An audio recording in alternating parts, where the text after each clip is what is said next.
Hello दोस्तों, नमस्कार। आज हम लोग साइकोलॉजी के अंतर्गत व्यक्तिक विभिन्नता यानी इंडिविजुअल डिफरेंस के बारे में पढ़ेंगे। ठीक है। तो आगे व्यक्तिक विभिन्नता होता क्या है, पहले हम ये देखेंगे। व्यक्तिक विभिन्नता एक व्यक्ति दूसरे व्यक्ति से भिन्न होता है। इसी को हम व्यक्तिक विभिन्नता यानी इंडिविजुअल डिफरेंस के नाम से जानते हैं। ठीक है। अब हम लोग चलते हैं व्यक्तिक विभिन्नता के परिभाषा की तरफ। जेम्स ड्रेवर के अनुसार जेम्स ड्रेवर्स ने क्या कहा है व्यक्तिक विभिन्नता के बारे में? कोई व्यक्ति अपने समूह के शारीरिक तथा मानसिक गुणों के औसत से जितनी विभिन्नता रखता है उसे व्यक्तिक विभिन्नता कहते हैं। ठीक है। जेम्स ड्रेवर ने बताया है कि कोई व्यक्ति अपने समूह में, ठीक है, मान लीजिए 4-5 लोगों का एक समूह है। ठीक है। उस समूह में शारीरिक तथा मानसिक गुणों के औसत से जितनी विभिन्नता होती है, ठीक है, कोई व्यक्ति शारीरिक और मानसिक रूप में जितना ही भिन्न होता है, ठीक है, उसी को व्यक्तिक विभिन्नता से हम दर्शाते हैं। ठीक है। अब आगे हम चलते हैं व्यक्तिक विभिन्नता के प्रकार या क्षेत्र या स्कोप के बारे में। ठीक है, कि व्यक्तिक विभिन्नता तो होता है पर कितने प्रकार का होता है। ठीक है। व्यक्तिक विभिन्नता शारीरिक लक्षण से होता है, बुद्धि से होता है, रुचि से होता है, नेक्स्ट है संवेग, फिर सामाजिक गुण है, भाषा है, सीखने का तरीका है, व्यक्तित्व है। ठीक है। ये सब हमारे व्यक्तिक विभिन्नता के स्कोप हैं। तो शारीरिक लक्षण यानी जो हमारा व्यक्तिक विभिन्नता का फर्स्ट डिफरेंस है वो है शारीरिक लक्षण। तो शारीरिक लक्षण में कुछ व्यक्ति मोटा होता है, कुछ व्यक्ति पतला होता है, कुछ लंबा होता है, कुछ छोटा होता है। इसे ही हम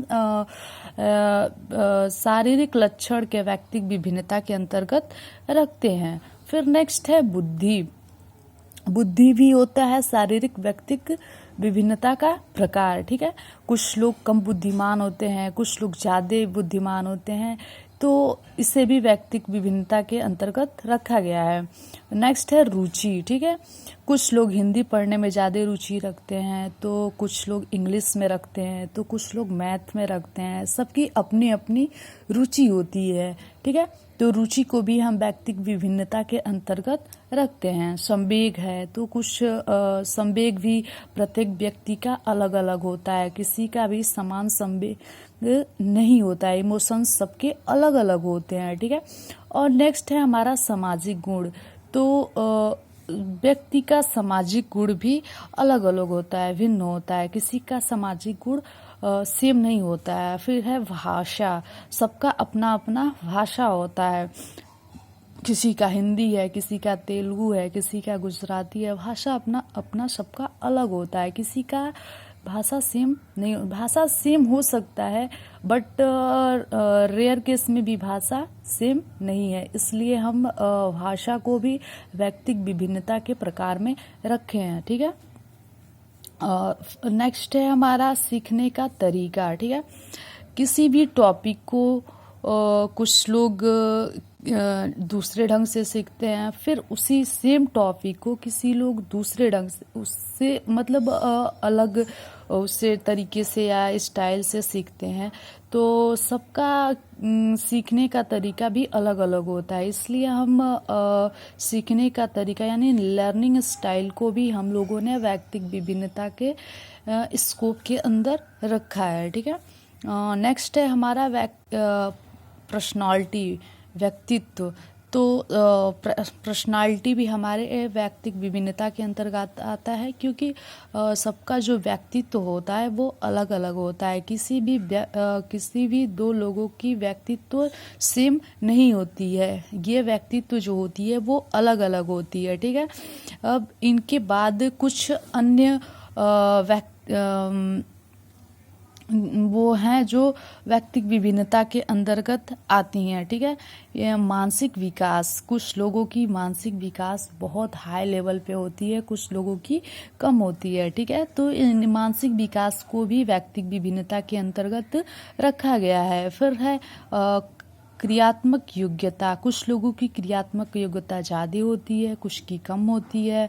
फिर है अभिक्षमता, अभिक्षमता भी किसी काम को करने के लिए किसी के पास ज़्यादा अभिक्षमता होता है, किसी के पास कम अभिक्षमता होता है, ठीक है। तो और फिर है सृजनात्मकता, फिर है विशिष्ट योग्यता, ठीक है। तो मानसिक विकास, क्रियात्मक योग्यता, अभिक्षमता, सृजनात्मकता, विशिष्ट योग्यता आदि को भी हमने व्यक्तिक विभिन्नता के अंतर्गत रखा हुआ है। इस पे भी हम व्यक्तिक विभिन्नता को देख सकते हैं। फिर व्यक्तिक विभिन्नता तो हम लोगों ने जान लिया कि व्यक्तिक विभिन्नता होता क्या है। फिर हम आगे चलेंगे कि ये व्यक्तिक विभिन्नता के कॉजेस क्या है, कारण क्या है, आखिर व्यक्तिक विभिन्नता होता क्यों है, ठीक है। तो पहला हमारा व्यक्तिक विभिन्नता है आनुवंशिकता, ठीक है, हेरिडिटी। आनुवंशिकता जो होता है उसके कारण भी व्यक्तिक विभिन्नता होता है। सबके माता पिता के गुण अलग अलग होते हैं। जो आनुवंशिकता यानी हेरिडिटी होता है वो हमारे माता पिता के गुण जो हम में आता है उसी को कहते हैं, ठीक है। फिर है वातावरण, इन्वायरमेंट, जहाँ जैसे हम रहेंगे वहाँ का गुण हमारे अंदर होगा, ठीक है। तो आनुवंशिकता और वातावरण का व्यक्ति विभिन्नता पे ज़्यादा ही प्रभाव पड़ता है। नेक्स्ट है प्रजाति या राष्ट्रीयता, ठीक है। तो प्रजाति एवं राष्ट्रीयता को भी हम को भी व्यक्तिक विभिन्नता का कारण माना जाता है। फिर नेक्स्ट है आयु एवं बुद्धि, एज एंड इंटेलिजेंस, ठीक है। इसको भी व्यक्तिक विभिन्नता का कारण माना जाता है। दूसरा है नेक्स्ट है परिपक्वता, ठीक है, मैच्योरिटी। इसको भी व्यक्ति की विभिन्नता का कारण माना जाता है क्योंकि कुछ लोग ज़्यादा मैच्योर होते हैं और कुछ लोग कम मैच्योर होते हैं। लिंग को भी व्यक्ति की विभिन्नता का कारण माना जाता है। नेक्स्ट है आर्थिक सामाजिक स्थिति, ठीक है। आर्थिक सामाजिक स्थिति का भी प्रभाव हमारे व्यक्तिक विभिन्नता पे बहुत बड़ा पड़ता है। नेक्स्ट है शिक्षा, शिक्षा भी शिक्षा है। फिर संस्कृति है, शिक्षा संस्कृति को भी हम लोग व्यक्तिक विभिन्नता के कारण की तरफ देखते हैं, ठीक है। तो आज हम लोगों ने पढ़ा व्यक्तिक विभिन्नता यानी इंडिविजुअल डिफरेंस के बारे में। अगर आप लोग को ये वीडियो अच्छा लगा तो लाइक शेयर करना ना भूले। Thank you.